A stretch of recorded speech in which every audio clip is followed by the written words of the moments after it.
Saludamos a todo ese público maravilloso que nos sintoniza a través de www.rcr.tv, porque somos la radio que se ve. Y les pedimos, como todos los días, que sigan suscribiéndose a nuestro canal de YouTube. Nos buscan en YouTube como RCR750 o Radio Caracas Radio. Y por favor, cuando vean el resultado, que va a ser el primero siempre de la lista, denle al botón rojo que dice suscribirse, porque así nos ayudan a seguir haciendo contenido y nos incentivan a seguir haciéndolo todos los días. Estamos, repito, muy cerca de llegar a los 100.000 suscriptores en YouTube. Y eso es maravilloso. Bien, gracias también a la gente que nos sintoniza en Periscope. Y dicho todo esto, buenas tardes, Daniel, ¿cómo estás? Buenas tardes, doctor Neomar Hernández, un placer para mí. No, el mío. No, mío. No, más mío. Oye, ya quieres empezar a pelear, vale, contigo no se puede, man. ¿Cómo estás? ¿Cómo te va? Estoy bien, aquí tratando de ver si vuelve a salir en pantalla Delcy Rodríguez, a ver si es verdad o es mentira. ¿Por qué? ¿Le vas a ver el vientre? No, caray, yo seré resonador magnético para estar viendo el vientre a la gente, pero es loco. Pero entiendo que Delcy Rodríguez ha salido recién, o no sé si... no, es solo por Twitter. Estoy leyendo el comunicado por Twitter, porque Caracas y Miranda los van a pasar otra vez a cuarentena radical, Daniel, en estas cosas. Es de eso lo que yo estoy hablando. ¿Tú la quieres ver? Para ver si es verdad o es mentira lo de la radicalización otra vez. Ok. Caracas y Miranda, después que ella misma, porque acuérdate que Delcy Rodríguez es la responsable del alto mando contra el coronavirus y toda aquella cosa, porque así de mal está Venezuela que esa señora la pusieron de responsable de algo. Una tipa que nació sin responsabilidades en la vida, que jamás las ha tenido, la ponen de responsable para salvar a Venezuela del virus. Por eso es que estamos como estamos. A Delcy hay que decirle, como decían dice alguna gente de antes, no sean irresponsables, ¿vale? No sean irresponsables, Delcy. Mira, esa señora, si aquí se hicieran de verdad depuración de responsabilidades, esa cosa que inventó, bueno, que no inventó, sino que llevó al paroxismo Hugo Chávez, cada vez que había un reclamo, una queja sobre las cosas que estaban ocurriendo, entonces eso se conjuraba con estas palabras: yo asumo mi responsabilidad. Ajá, ¿y eso qué significa? Si tú asumes tu responsabilidad, es que estás diciendo que es culpa tuya. Bueno, si es culpa tuya, ve ante los tribunales a responder o renuncia al cargo. Pero no, aquí nadie renuncia, aquí nadie es removido. Aquí la gente sale y dice, yo asumo mi responsabilidad. Entonces eso es prácticamente como eso de chapear. Para los que no son venezolanos, en Venezuela, chapear era un arte. Era que usted tenía una chapa, es decir, una placa, un carnet o una credencial.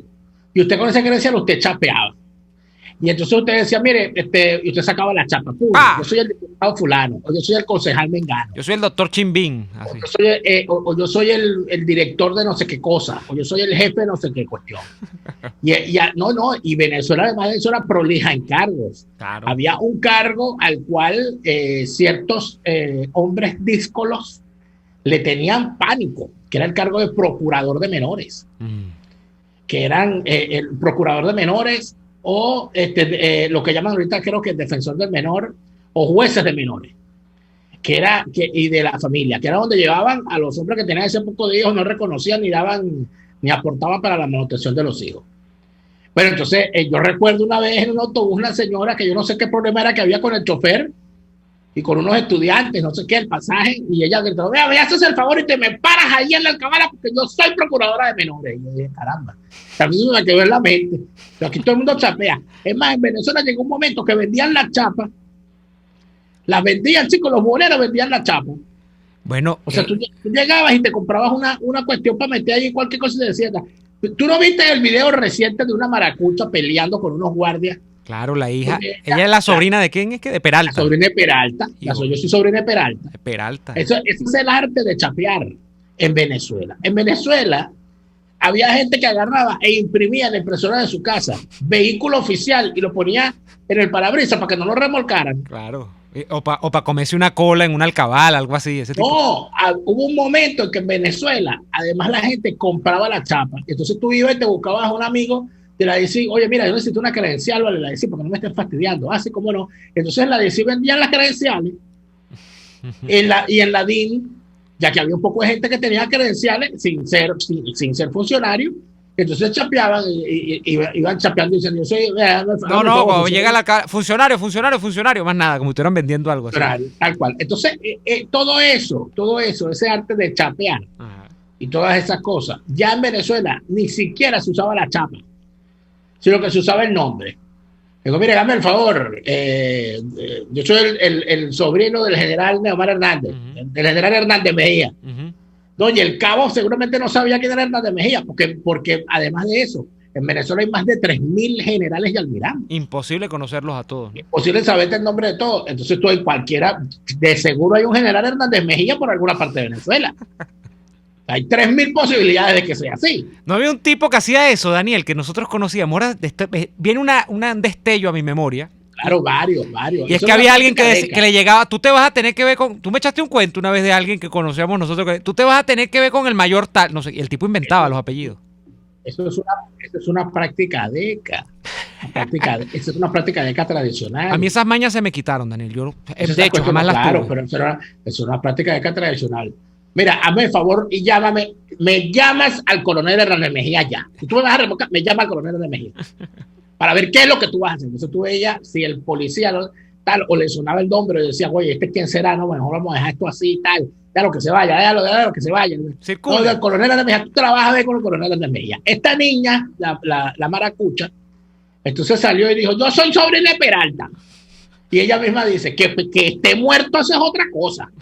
Debe ser que Peralta se iba a parar en la tumba y le iba a jalar las patas a estos bichos en la noche. ¿Por qué llegué yo al chapeo? Ajá. Bueno, porque el chavismo convirtió el tema de las responsabilidades en la nueva chapa. Entonces tú, mira, ¿qué ha pasado Delcy Rodríguez? Que tú dijiste que tenías el coronavirus en Venezuela controlado y hasta Diosdado Cabello le dio coronavirus. Bueno, yo asumo mi responsabilidad. Esa es la chapa. Eso es, déjame pasar, que aquí yo tengo la chapa. Pero un momentico. Usted puede tener 1, 2, 20 chapas. Usted puede ser sobrino de Peralta, puede ser hijo criado por él, lo que usted quiera. Pero si usted violó la ley, usted debe responder ante la ley. Entonces, si usted no sirve en un cargo, si usted está causando mayores problemas de los que dice estar resolviendo, con decir, yo asumo mi responsabilidad, no conjura los daños causados. Asumir la responsabilidad, si es que de verdad existe, es ponerse a un lado. Poner, como dicen acá, ponga el cargo a la orden. Ese cuento de poner. Esa es la otra, poner el cargo a la orden. O le solicitaron la renuncia, le solicitaron el cargo, no chicos destituidos. ¿Viste cómo hay? En Venezuela hay demasiadas elaboraciones para uno despedirse de un cargo, para dejar el poder. O sea, la gente empieza que si puso el cargo a la orden, que si va a pasar la renuncia por escrito. No, váyase, usted váyase. Como le decía Aznar a Felipe González, váyase ya. No era que le decía, váyase, porque no le decía váyase, le decía váyase. Mira, váyase, señor González. Si hay una idea de irresponsabilidad en Venezuela, tiene que ver con el chavismo, porque hay toda una leyenda y un mito a la vez de Chávez como un gran hombre de responsabilidades políticas en los últimos 30 años de este país. Porque se dice que Chávez, cuando en la intentona golpista o post-intentona golpista del año 92, sale por vicisitudes de la vida o deliberada intención de actores que eran parte del proceso, por vía directa o indirecta, a decir, yo asumo que tal y no se han logrado los objetivos y todo este cuento. Bueno, de aquello se hizo el chavismo en la artillería de la argumentación para decir, nadie en la vida republicana moderna de Venezuela había asumido una responsabilidad como la asumió el comandante Chávez y patatín y patatán, y por allí se iban, ¿no? Y entonces decían, no la asumió, es mentira.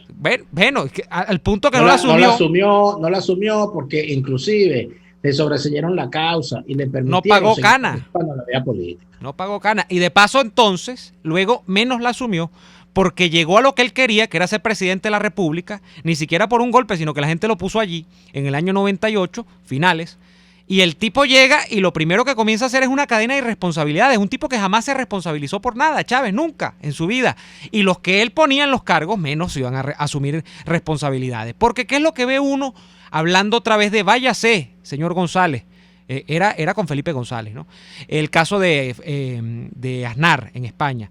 En España, que es una monarquía parlamentaria y que además entonces todo esto se basa en el tema de las coaliciones en el Congreso para armar mayorías y ser gobierno. En España, cuando usted fracasa, generalmente lo que procede, y pasa en los Estados Unidos también, cuando se pierde una elección, de hecho, ni siquiera es cuando fracasas en el Ejecutivo, cuando ya estás ejerciendo funciones, pierdes y te vas. Porque esa es la mayor asunción de responsabilidad. No necesariamente. Bueno, Rajoy repitió muchas veces como candidato, ¿no? Porque claro, porque es que siempre va a depender de las posiciones en las que esté. Por ejemplo, cuando una derrota avasallante y aplastante, donde lo que quedan son escombros, ¿verdad? Y sobre todo cuando el que encabeza un partido o un gobierno pone en juego su propio honor en esa elección, bueno, allí se acaba. O sea, se acaba. Fíjate que le pasó a Charles de Gaulle. Charles de Gaulle, siendo primer ministro y todo aquello, puso como punto de honor que su partido resultara ganador de las elecciones municipales que le venían, sin que eso fuese necesariamente algo vinculante con porque no eran unas elecciones para primer ministro. Y en efecto su partido perdió. Y él había apostado, había empeñado su credibilidad y renunció. Tú ves, por ejemplo, el caso del primer ministro de la Gran Bretaña que se opuso al Brexit. Y bueno, nada más y nada menos que ganó la voluntad británica de separarse de la Unión Europea. Era Cameron, creo, no recuerdo. Cameron, y tuvo que irse. Que por cierto, ya Cameron había logrado que renunciara el líder histórico de los independentistas escoceses. Porque cuando los escoceses querían independizarse de la Gran Bretaña, el hombre que liderizaba todo aquello y que se veía que en efecto iba a ganar, fue sometido a toda una campaña infame, por cierto, por James Cameron, por este señor Cameron que de verdad... Creo que era David Cameron. David Cameron es el director. James Cameron es el cineasta. El cineasta, sí. David Cameron, una campaña terrible, una campaña inclusive que llegó a las acusaciones de traidor y todo aquello contra un hombre que más bien estaba adelantándose a lo que iba a ocurrir con la Gran Bretaña. Porque el planteamiento de la independencia de Escocia era que Escocia tuviera su propio camino en su relación con Europa, sin someterse a los vaivenes de la opinión pública británica. Es decir, que si Escocia se hubiese separado de la Gran Bretaña y hubiese emprendido el camino de unirse, a la vaga redundancia, a la Unión Europea, el Brexit no lo hubiese hecho ningún problema, no hubiese tenido ningún problema con Escocia. O sea, todas estas cosas, bueno, ese hombre tuvo que renunciar cuando perdió el referéndum. El tema es, Daniel, que uno aquí no, Neomar, aquí nunca, nadie empeña nada. Nunca, y quiero hacer énfasis en esto último que voy a decir, es que es de un lado y es del otro, que a mí me choca, me repugna esa frase de lado y lado, porque de lado y lado generalmente no queda nada, ¿no? Pero en este caso aplica perfectamente. Tú ves gente del lado de nuestro liderazgo democrático, opositor, alternativo, quisiera uno, que en su vida, y bueno, y para muestras botones, ¿no? Hay gente que tiene 25 años regentando un cargo de dirección de un partido. Hay gente que tiene 30 años lanzándose a una gobernación o a una alcaldía o a una diputación. Algunas veces la pega y otras no tanta, pero ya últimamente la pegan menos. Entonces eso se ve mucho en Venezuela. Ahí es cuando tú ves que esto de la chapa, ahí es cuando tú ves que esta cultura del chapeo y cuando tú ves que la cultura de la irresponsabilidad, en este caso es la irresponsabilidad política, hay algo que se llama responsabilidad política, que es una cosa que tiene usted como representante con respecto a unos electores, a una mayoría que se supone es la que le pone usted en los cargos. Eso no existe, eso se disuelve en Venezuela. En Venezuela es como que esta gente cree realmente en la monarquía, Daniel. Ellos creen que ellos por el mandato divino de los dioses, y en este caso el derecho divino de los reyes, ellos van a desempeñar un cargo de la función pública. Y allí se quedan, vegetando per secula seculorum. Nos vamos por este momento. Es así tal cual como tú lo dices. Debo aclarar un punto que es una putada que tuve, un pequeño error. Ajá. Que Charles de Gaulle cuando renunció a la presidencia. Él era presidente, no primer ministro. Okay. Nos aclara por aquí Ricardo, que además también en lo más reciente, también es verdad, Lionel Jospin, que era el jefe de los socialistas franceses y primer ministro de Francia, enfrentándose contra Jacques Chirac, que era presidente en ese momento aspirando a la reelección. Bueno, Lionel Jospin quedó de tercero en las elecciones, no pasó a la segunda vuelta y quien queda enfrentándose a Jacques Chirac en la segunda vuelta fue nada más y nada menos que Jean-Marie Le Pen, el papá de Marine. El papá. Y eso significó una debacle para la izquierda francesa, de la cual creo que a pesar de luego el gobierno de Hollande, que creo que la izquierda francesa nunca superó todo aquello. Por cierto, hoy es el Día Nacional de Francia. Ah, bueno, ¿ves? Como todo ¿Te confluye. das cuenta? Todo esto es como un gran río. Allons, enfants de la patrie, le jour de gloire, No, est arrivé. No, yo eso sí no le meto al franchute. Yo no. Contre nous de la tiranía. Vamos a ir al corte comercial. L'étendard sanglant élevé. No, yo sé que tú manejas todo, hasta arameo hablas tú. Tú te entendiste. Tú viste la película de La Pasión. La viste en arameo original. Naturlich. Nos vamos al corte comercial y a la vuelta venimos con nuestra sección de todos los martes, presos políticos, como todos los martes acá en Y Así Nos Va. Ya venimos. Usted escucha Y Así Nos Va con Daniel Lara y Neomar Hernández, solo por RCR 750 AM. Puedes seguirnos en nuestras redes sociales, en Twitter, @RCR750, la radio que se ve. En Il Sapore de la Nonna también consigues cortes de carne para los paladares más exigentes, como el delicioso steak pimienta, un lomito con salsa de crema picante, o el famoso cartocho de lomito, que viene preparado con queso gratinado, tocineta y champiñones. Acompáñalos con cualquiera de las increíbles pastas o papas al vapor y la sensacional ensalada César de Il Sapore de la Nonna. Visítalos en la avenida Victoria, diagonal a la bomba de gasolina Guayana. Il Sapore de la Nonna, el sabor de Italia en Caracas. En este espacio nos encargaremos de llegar al conocimiento mediante la observación de la posición de los astros y las características comunes de muchas personas con fechas de nacimiento. Esa energía también nos involucra a cada uno de los signos. Guía astrológica. Descubra la relación de los astros con los rasgos de la personalidad, con los sucesos importantes de su vida y con sus características físicas. También van a buscar nuevas formas de crecer, contactarse con el arte, con la belleza. Guía astrológica, todos los sábados, a partir de las 3 de la tarde, por RCR 750 AM. En RCR somos vanguardia. Toda la programación de tu RCR también la puedes seguir a través de la internet. Audio y video en tiempo real. Noticias y mucho más. No te pierdas ni un segundo de nuestra programación. No hay excusa ni cadena que valga para que dejes de escucharnos. Ingresa a rcr.tv, la radio que se ve. Les estamos presentando Y Así Nos Va, cuando se tiene algo que contar, con Lara y Hernández, solo por RCR 750 AM.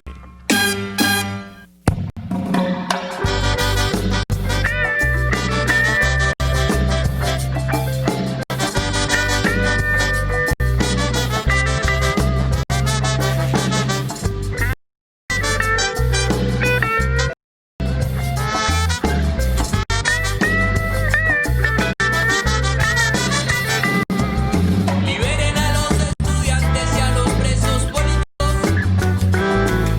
Liberen a los estudiantes y a los presos 18 de mayo de 2018. Funcionarios del SEBIN llegan y detienen a el capitán de navío Luis de la Sota. ¿Y por qué lo detienen? Bueno, el capitán de navío Luis de la Sota había denunciado, escuchen bien ustedes, que el vicealmirante Eduardo Ojeda Sojo, que era el segundo comandante de Infantería de Marina de la Fuerza Nacional Bolivariana, había utilizado o estaba utilizando para aquel momento vehículos oficiales para fines personales. Una cosa muy recurrente, por cierto, hablando de la cultura del chapeo en Venezuela, este tema de aprovechar los bienes que son públicos, que son bienes incluso de los sitios de oficiales, como se dice acá, para fines personales. Bueno, por ese motivo está detenido Luis de la Sota desde aquel entonces, detenido y llevado a la DGCIN en Boleíta y además imputado con unos cargos bastante graves que vamos a conocer hermana que está con nosotros a través de la línea telefónica. Molly de la Sota, buenas tardes, ¿cómo está? Buenas tardes, ¿cómo estás? Gracias. Saludos, Molly. Cuéntenos cómo es esto que su hermano termina detenido por denunciar un uso irregular, indebido, de unos vehículos oficiales de la Fuerza Armada Nacional Bolivariana, en este caso de la Marina, y termina acusado, estoy leyendo por acá, de instigación a la rebelión y además acusado contra el decoro militar. O sea, esto es insólito. Cuéntenos. Bueno, sí, no solamente porque estaba haciendo uso, mi hermano denunció al vicealmirante porque además estaba tomando el dinero que era dirigido a la alimentación de la tropa. Caramba. En Turiama. Mi hermano es parte del grupo de élite de Comando de Operaciones Especiales y también tiene ciertos equipos que deberían ser reparados y el dinero no estaba siendo dirigido a la reparación de esos equipos. A la semana siguiente, pues todos los comandos estaban, no solamente mi hermano, los comandos del mar estaban siendo apresados, pero hay algo más grande que esto, esta denuncia de corrupción. Ese año todos los comandos de la Guardia Nacional, de la Aviación y de la Armada fueron aprehendidos y están detenidos en los sótanos de la DGCIN y también en las celdas horribles de Ramo Verde. O sea, desmantelaron el grupo de Comando de Operaciones Especiales en Venezuela. O sea, un grupo militar de la Armada de alto calibre, de élite, como lo ha dicho usted, llevado por un caso de corrupción. Esto es un caso de corrupción. Ellos se estaban quejando mucho sobre la parte de alimentación de la tropa, cómo estaban siendo la parte de la médica, de vivienda, en fin, todo lo que estaban reflejando el malestar que tenían las Fuerzas Armadas y que todavía tiene sobre cómo se ha llevado la politización también de las Fuerzas Armadas. Él tampoco estaba de acuerdo con eso. Claro. Ahora bien, la DGCIN tiene algo que es sistemático y repetitivo. Ellos agarran y hacen un informe donde dicen que están conspirando. En el caso de mi hermano era con María Corina Machado. En el caso, por ejemplo, de otros militares era con el caso de Ledesma, del doctor Antonio Ledesma, también de en fin, a mi hermano le tocó el caso de María Corina. Y utilizaron a un teniente que también apresaron con ellos, que lo utilizaron como testigo, que supuestamente ellos estaban conspirando. Ese muchacho se fue desertor, lo declararon desertor y hoy en día está en Chile, ¿no? Entonces tampoco hay pruebas y tampoco hay testigos, porque ¿dónde están las pruebas de esa conspiración? ¿Dónde están las fotos de los carros, los mensajes, el WhatsApp, lo que sea, los videos? No hay absolutamente nada. La Fiscalía, la única prueba que presentó fue esa declaración de ese testigo, de ese teniente. Pero además de esto, ¿cuál es el estatus del juicio de su hermano en este momento? ¿Él aún es procesado o ya está condenado? No, nada. Mi hermano la última vez que fue al tribunal fue el 20 de diciembre de 2018 a la audiencia preliminar. Lo pasaron a juicio y tiene 2 años sin juicio. Sigue en los sótanos de la DGCIN. Estoy leyendo. O sea que no sabemos entonces ni siquiera quién es el juez, porque no tiene un juez. No sabemos de qué lo están acusando, porque no han ido al juicio. Es decir, es un limbo gigantesco.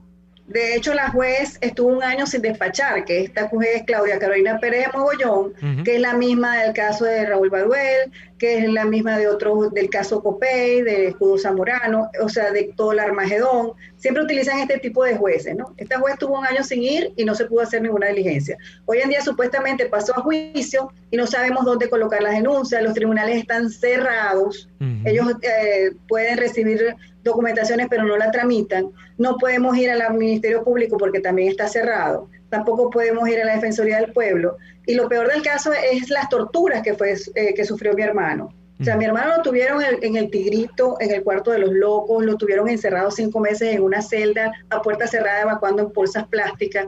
Todo esto se ha denunciado y nadie ha hecho nada, no se inició ninguna investigación. Molly, y además Molly, ustedes han logrado, a propósito de estas denuncias de tratos crueles, inhumanos y degradantes, ustedes han logrado conversar, por ejemplo, o colocar esa denuncia en manos de los representantes de la comisionada para los derechos humanos, Michelle Bachelet, que en teoría deberían estar en Venezuela en una oficina de atenciones a la víctima, a los familiares de los presos políticos. ¿Usted ha logrado llevar eso por esa vía? ¿Han logrado ustedes llevarlo por esa vía? Sí, el caso de mi hermano está denunciado ante la oficina de la señora Bachelet. De hecho, nosotros, yo incluí las denuncias entre el grupo de trabajo de detención arbitraria y el grupo de trabajo de tortura de las Naciones Unidas. ¿Cómo no? Ellos emitieron un documento del régimen que tampoco no han hecho nada. Yo he denunciado, mi hermano tiene medidas cautelares en la Comisión Interamericana de Derechos Humanos. Mi hermano tiene denuncias ante la Cruz Roja Internacional, es decir, hemos hecho todas las denuncias habidas por haber y la situación de él es cada vez peor, porque la comisión de la señora Bachelet tiene un año en Venezuela, y durante ese año, bueno, al capitán Acosta Arévalo lo asesinaron y los torturadores no están presos, están detenidos dos sargentos por homicidio preintencional, pero no hay nadie preso por tortura.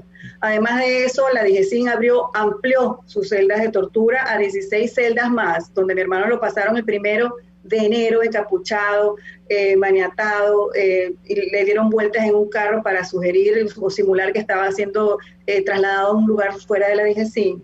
Y estaba allí dentro, en otro sótano. Ese sótano lo han llamado la Casa de los Sueños. Mi hermano está, además estuvieron ahí los pemones, y civiles también, no solamente militares. Hay aproximadamente como 50 militares en la DGCI. Son unas celdas a puerta cerrada, que cínicamente la llaman la puerta de Bachelet, porque como no la han dejado entrar en la DGCI, entonces las puertas son cerradas herméticas, con una ventanilla por donde le pasan los alimentos, y tienen un inodoro en medio. Entonces 3 o 4 personas, a veces estaba con 6 personas, están allí evacuando, están durmiendo, están comiendo, las puertas no los sacan al sol, no hay aire natural, no tienen actividades recreativas, no tienen actividades deportivas.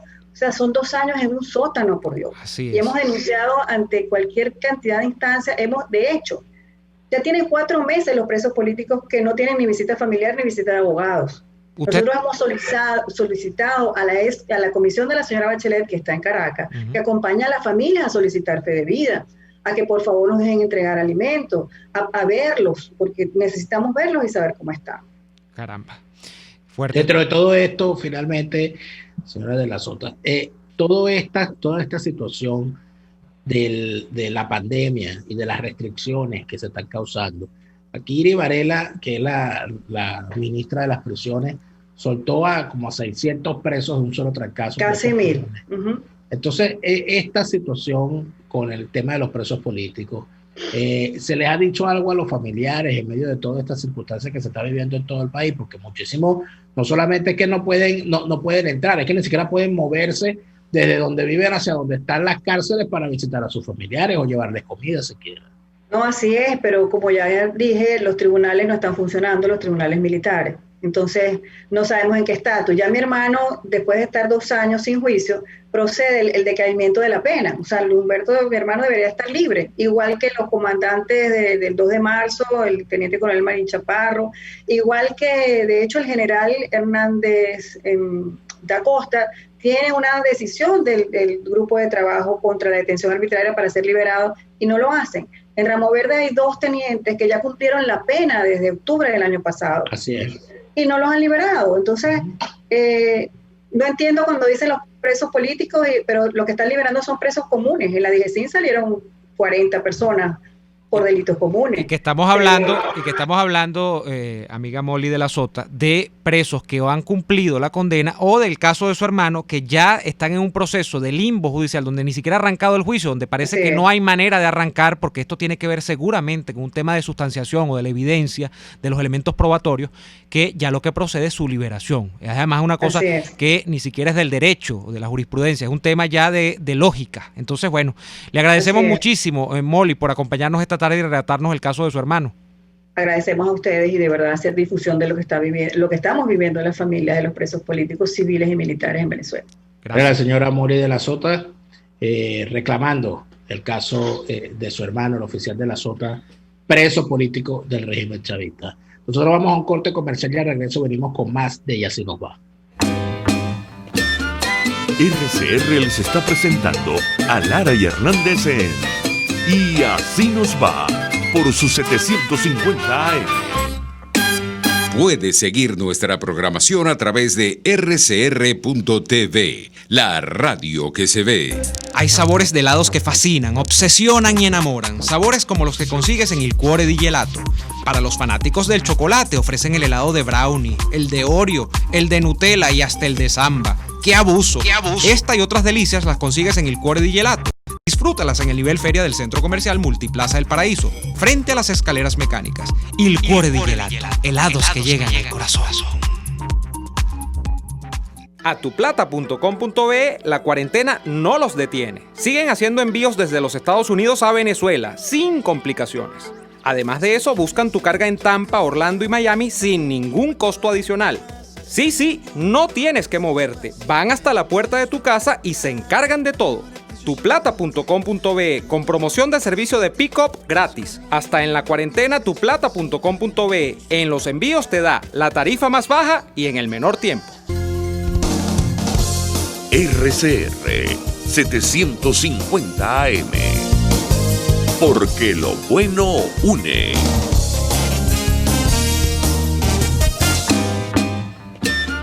Estamos escuchando Y Así Nos Va con Nara y Hernández por RCR 750 AM.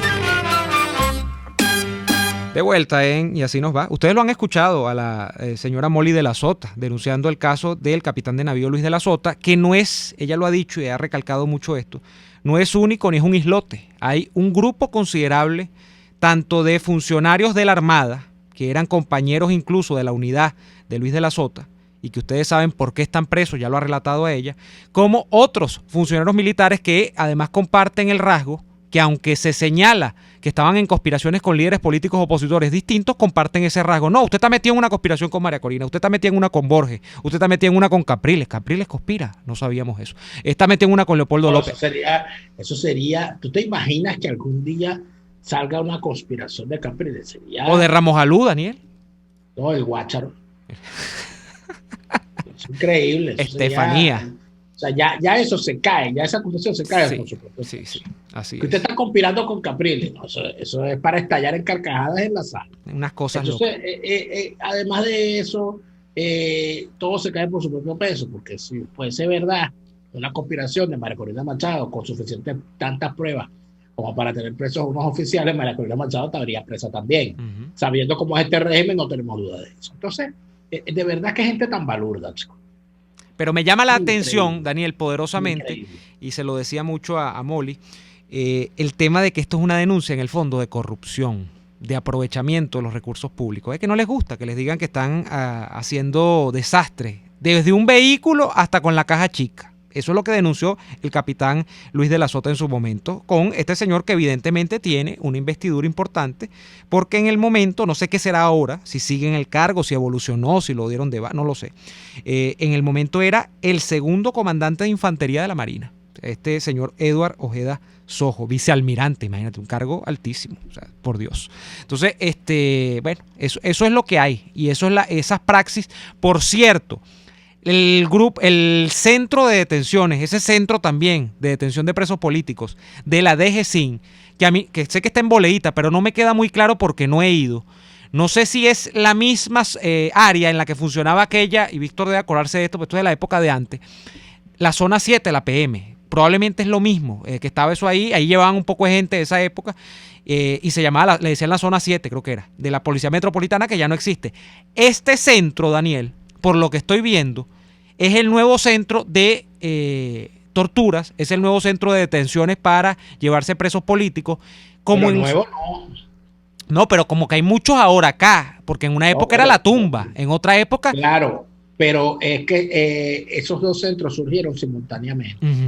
Originalmente a Boleíta lo llamaban La Cueva, después se convirtió en la Casa de los Sueños, tal como lo han indicado. Pero recuerda una cosa, de la cual nosotros tenemos constancia porque nos ocurrió, que uno no sabe mucho de los centros de detención hasta que le cae preso alguien del entorno. A nosotros nos ocurrió cuando en el año 2017 estuvo secuestrado por horas nuestro productor Kenyer Jaramillo, que fueron unas horas de zozobra porque en principio no sabíamos dónde demonios lo tenían. Y fue allí donde descubrimos que había un centro de detención clandestino muy cerca de donde nosotros estábamos en la emisora. Y que habían varios. Eso no lo conoce la gente. Aquí muy cerca. No lo conoce la gente. Hacia el Callejón Machado. Un centro de detención. Que había un centro móvil de no sé qué cosa. Y como ese hay cientos en Venezuela. Bueno, el mismo guardia nos los dijo, Daniel, en el momento. En el Poliedro hay uno. Claro. Él no dijo, no, hay uno que tienen en el Poliedro, creo que en Fuerteventura y otro. Y hay unas casas en urbanizaciones que tienen destinadas a la detención o al enfriamiento de prisioneros políticos habilitados para tal fin, y eso lo han dicho los mismos esbirros huidos de Venezuela que andan echando los cuentos por allí por la vida. A veces Pero los sí, mezclan, señor. Daniel, los meten con delincuentes comunes. Lo sabemos por Kenger, que estuvo en una celda compartida con unas muchachas que ellas mismas lo decían. Ellas eran carteristas, atracadoras. Eso no tenía nada que ver con política. El único que estaba por temas políticos, por protestas, porque él decían que había quebrado el vidrio una patrulla. Imagínese usted, Kenger no estaba ni lanzando, no sabe ni lanzar una piedra. Y en Aparte ese... de eso, que el que conoce a Kenger sabe que no rompió el plato. Claro, Kenger es casi que... Mucho menos mi una pobre vitrina. angelito. Mi pobre angelito es Kenger. Entonces viene Kenger y lo llevaron y lo metieron en esa celda. Y él dice, y estaban las muchachas, se pusieron a hablar con él muy amablemente, pero ellas lo decían, no, sí, nosotros somos malandras, nosotros somos atracamos. Claro. Eran presas que habían llevado de aquí detenidas en flagrancia, en El Paraíso, en La Vega, en toda esta parte. Pero además de eso, la gente que sale luego de estar con supuestos presos comunes, también te echan el cuento, que es que dentro de eso de preso común está el que está y el que no está. Porque ahora en Venezuela resulta ser que el que tiene poder es capaz de meter preso a cualquier persona. Mira, en el Maraquí antes se decía, existía una cosa llamada la ley de vagos y maleantes. La ley de vagos y maleantes, que fue un instrumento creado por López Contreras, ¿okay?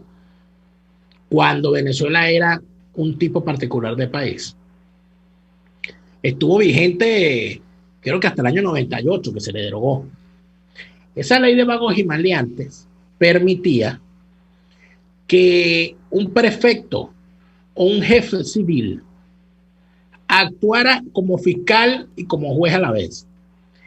Eso, por supuesto, en una Venezuela donde lo que se intentaba era ponerle un freno a las actividades delictivas sin necesidad de pasar por el sistema judicial. Bueno, porque todo el mundo sabe que él es un malandro. Mírate tú lo que teníamos, ¿no? No, todo el mundo sabe que él es un malportado, es un pordiosero. Mándelo para allá. ¿Y qué se hacía? Normalmente trataban de enviarlos a cárceles donde les enseñaran algo y salieran de la cárcel acomodados, ¿no? Entonces, López Contreras creó la cárcel del Obispo, que fue demolida ya durante el gobierno de Leoni, creo. Y la democracia, o lo que hoy llaman democracia, porque tan malo es lo que tenemos que lo anterior lo llamamos democracia, creó una cosa llamada las colonias móviles de El Dorado. Y en algunas otras cárceles habían centros de rehabilitación, cuestiones de rehabilitación artesanal, donde de alguna manera el preso se le enseñaba a trabajar la madera y hacer ese tipo de cosas. Entonces, ¿qué ocurría? Bueno, que a la policía agarraba un malandro en la parroquia de La Candelaria y el jefe civil sabía que lo habían agarrado ya 2 veces y 2 veces lo habían soltado. Entonces el jefe civil hacía el trámite para mandar a ese tipo preso por la ley de vagos, aplicar la ley de vagos y maleantes. La ley de vagos y maleantes permitía que una persona estuviese preso de 3 a 5 años. Pero no solamente eso, es que al terminar eso de 3 a 5 años y el tipo salía, si quien lo mandó para allá consideraba que había todavía razones, porque el tipo si era preso, lo podía mandar 3 años más. O sea, prácticamente estableciendo una cadena perpetua en un país donde no existía la pena perpetua. ¿A dónde voy yo con esto? Que bueno, que hoy mucha gente dice, ¿cómo hace falta una ley de vagos y maleantes? Para mandar tanto bicho. ¿Qué es lo que ocurre con todo esto? Bueno, que es que en realidad, de la cantidad de atropellos y abusos que se cometieron en el pasado, con leyes infames como la ley de vagos y maleantes, que sirvió en una época y ya en otro momento dejó de servir, de todos esos atropellos y de todas esas acciones, mira lo que tenemos hoy.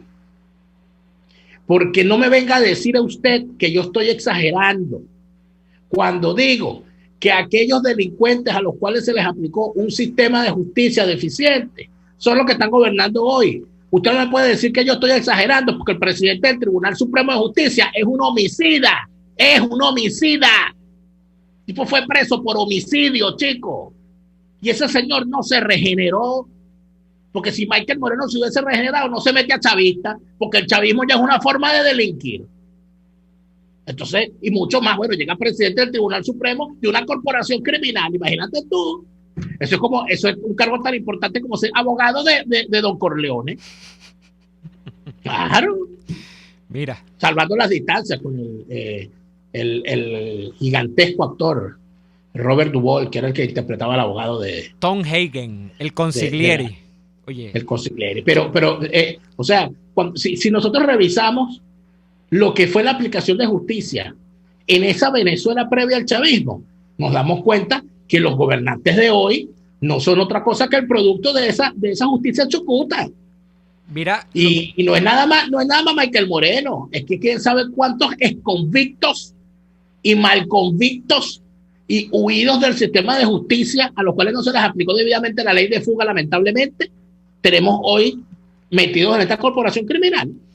Mira, hay una cosa importante, cada vez que salen de la cárcel y los mandan a su casa con una medida de estas que ponen a pender de un hilo la voluntad de la gente y la libertad, que es lo importante de la gente, que nosotros recalcamos siempre cuando las personas son excarceladas, no cuando son liberadas, y por eso ahí hay una distinción importante.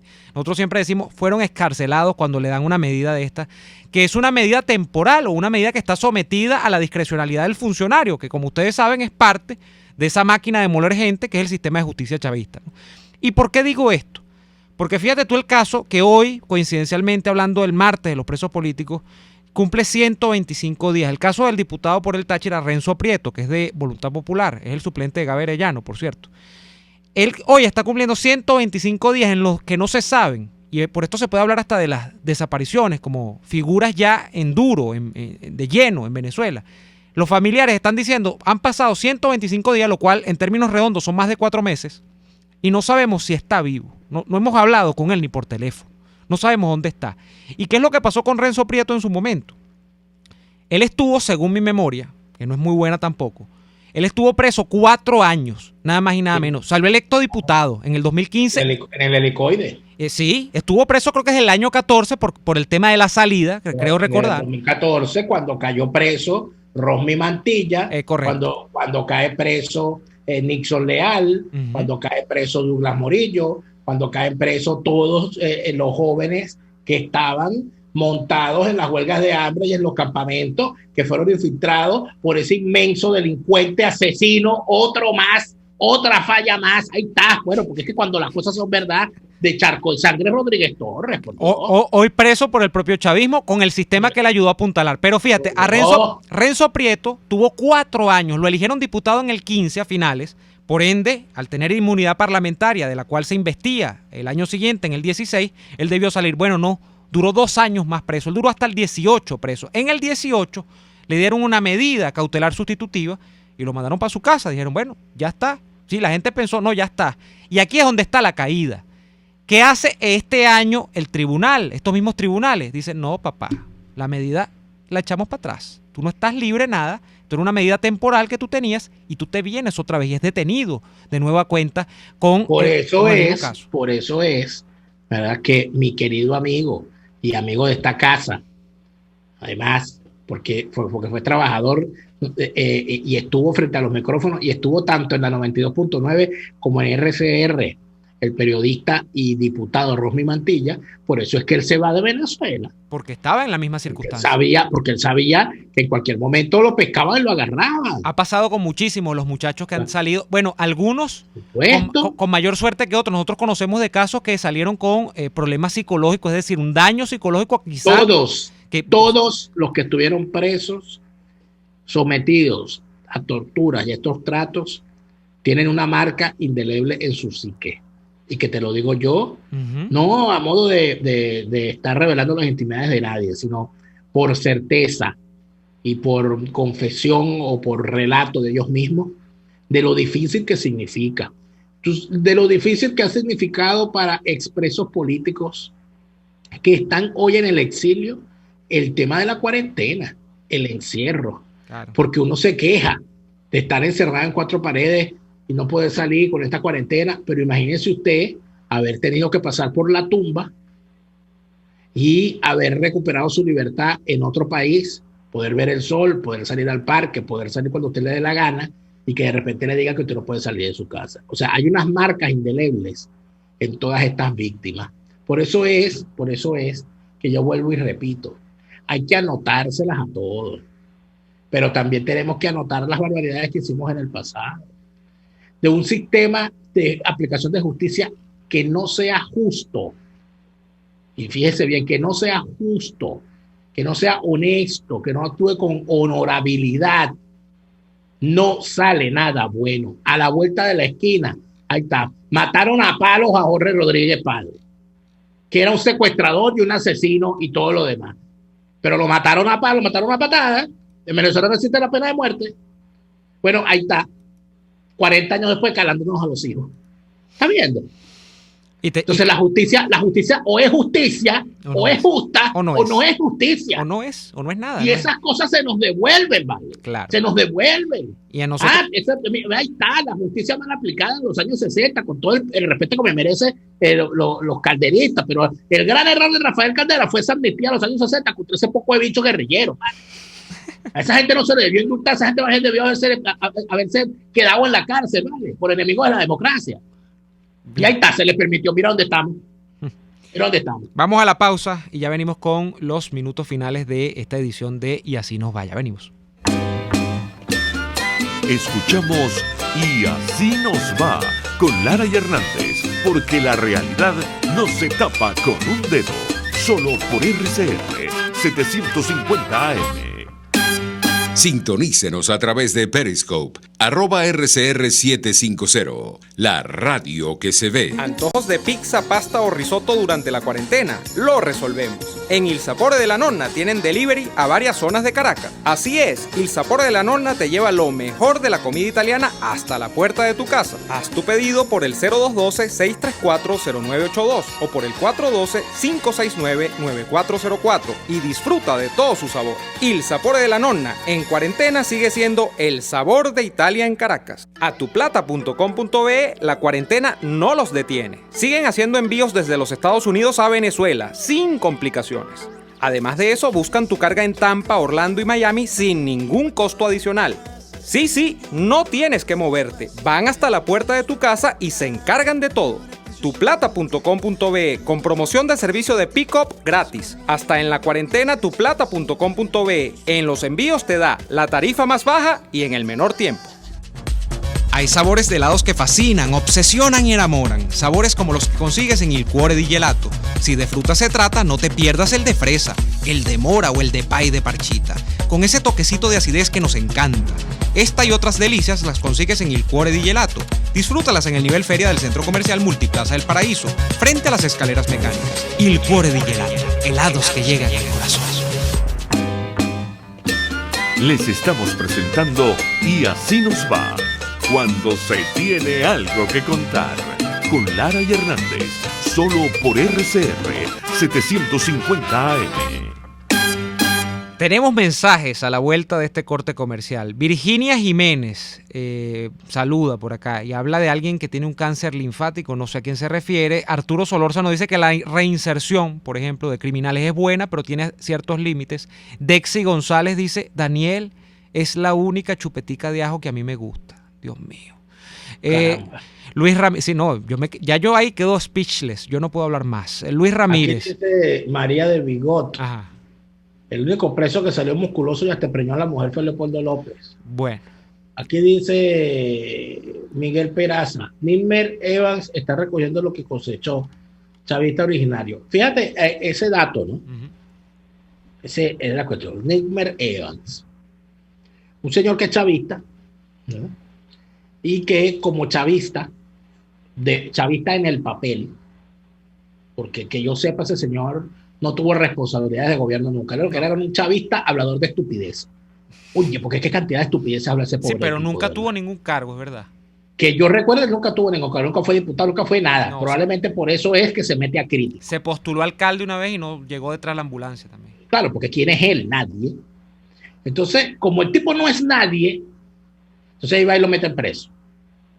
Pero además de eso, lo verdaderamente infame de personajes como Nigmer Evans es que han estado todos estos años como miembros del aparato de propaganda, de esa cosa llamada porrea, de esa cosa tan extraña que es Radio Fe y Alegría, que permite que, ¿cómo le encanta en Fe y Alegría tener chavistas al aire? ¿Cómo les gusta? Bueno, él lo tiene Radio Fe, a locura de Fe y Alegría, le encanta tener esos chavistas ahí, porque ellos tienen un centro de regeneración. No regeneran a ninguno, pero bueno, pero ahí los tienen. Entonces tenían a Nick Mereva, entonces Nick Mereva y que está preso, parece, ¿no? Que se lo llevaron preso, no sé de qué lo están acusando, de chavista, ¿será? Eso es un delito. No, porque él estuvo, yo no sé mucho del caso. Yo vi algo ayer de la detención, llegué muy tarde. Nick me importa, pero yo estoy en contra de cualquier cosa de que repriman, además que no entiendo, porque lo que veo, o sea, no entiendo. No, yo estoy en contra de la represión contra los que creen en la libertad, pero él no cree en la libertad, él es chavista. Se lo llevan porque que comenta, imagínate tú, porque tiene una discusión virtual con, yo no sé si es con el señor Madroñero o con Carvajalín, o sea, par de delincuentes. Y entonces tiene una discusión virtual y le dice y le llega una comisión del 6CPC rarísimo. Además, entonces a la casa, como un pase de factura, una cosa rara. Yo estoy en contra de eso. Es un ajuste de cuenta. No, bueno, yo estoy en contra de eso, Daniel. Ahora. No, yo estoy en contra de que sea un ajuste de cuenta tan básico. Suéltenos el empate con un chuzo a cada uno y que gane el peor. Por Dios.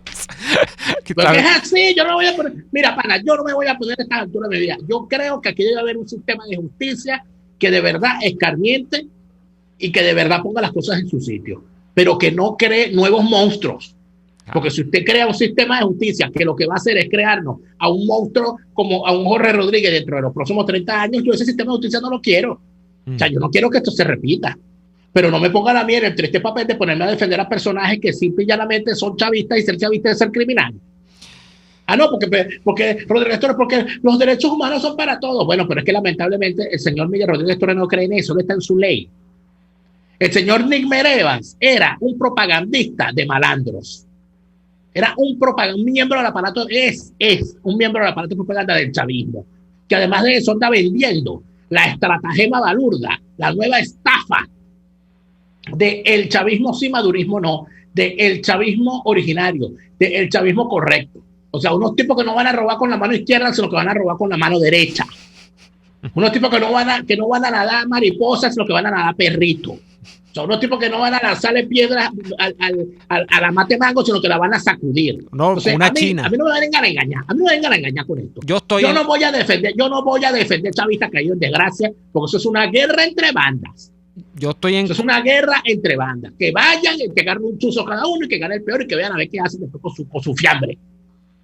Yo estoy en contra de estos procedimientos, estoy en contra de todo esto. ¿De cuáles procedimientos? Eso es un ajuste de cuentas. Tú te vas a meter en una pelea entre dos pranes. De que llegue el 6CPC sin mediar nada, y tal, pegar a la gente contra la pared, se llevan al tipo detenido.